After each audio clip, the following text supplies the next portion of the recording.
Let's now look at solving quadratic equations. So a quadratic equation is anything of this form, ax squared plus bx plus c, where a is not 0. And this is just to ensure that we do actually have the squared term. And there are a few different ways that we have to solve this. The first is by factoring, and we use this property called the zero product property. And essentially what that says, if b is equal to 0, if and only if a is equal to 0 or b is equal to 0. So this is the formal statement. But essentially what it says is, if you're multiplying two numbers and you get 0, one of them had to be 0 to start with. So let's look at a couple of examples. X squared minus 5x minus 24 equal to 0. So our first step would be to factor. We need two numbers that multiply to be negative 24 and add to be negative 5. And we can get that with negative 8 and positive 3. So I now have two things that are multiplied, and I know that the answer is 0.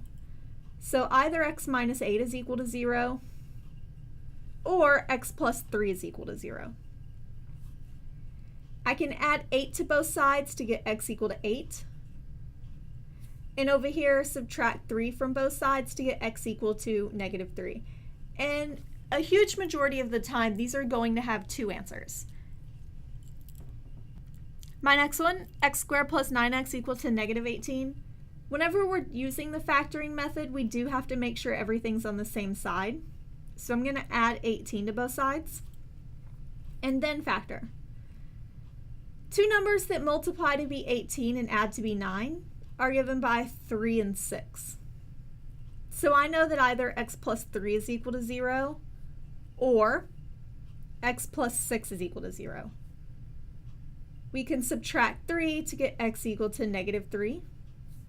And we can subtract 6 to get x equal to negative 6.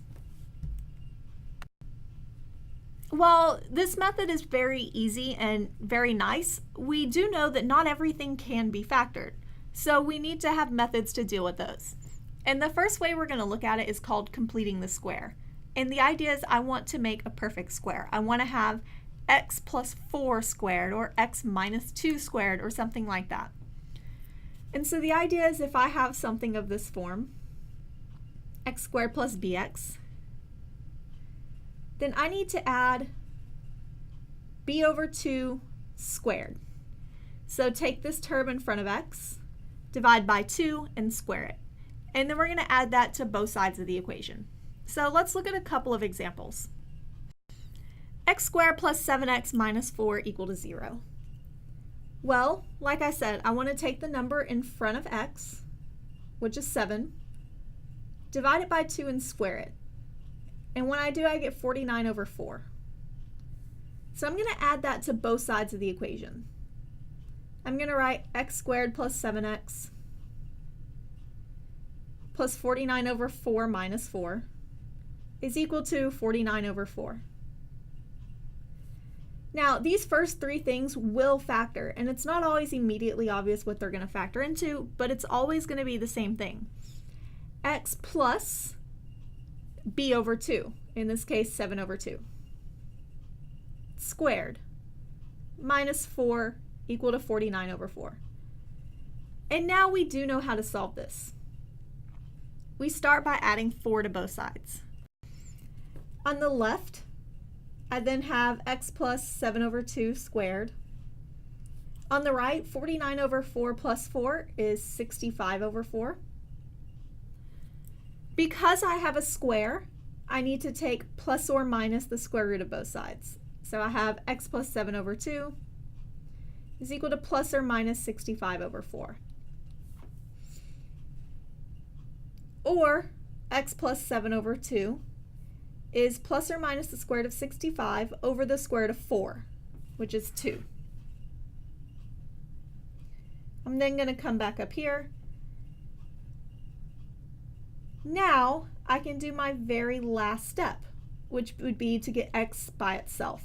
So minus 7 over 2 from both sides. So now I have x equal to negative 7 plus or minus the square root of 65 over 2. Let's look at one more example. 2x squared minus 10x plus 3 equal to 0. If the number in front of x squared is not a 1, which in this case it's not, we actually want to divide everything by that number. 2 divided by 2 is x squared. Negative 10 divided by 2 is negative 5. And 3 divided by 2 will be 3 over 2.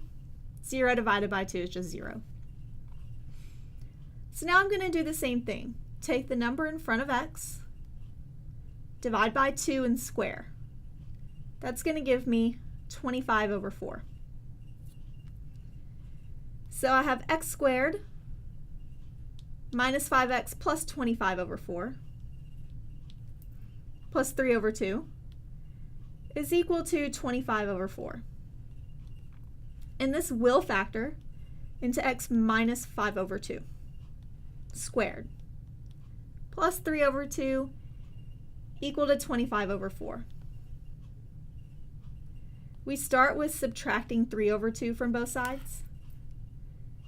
That gives me on the left x minus 5 over 2 squared, and on the right I would have 19 over 4. We can take the square root of both sides, and we just remember that we have to do plus or minus. So I have plus or minus the square root of 19 over 4. That leaves me with x minus 5 over 2 equal to plus or minus the square root of 19 over the square root of 4, which is 2. We can then add 5 over 2 to both sides to get x equal to 5 plus or minus the square root of 19 over 2.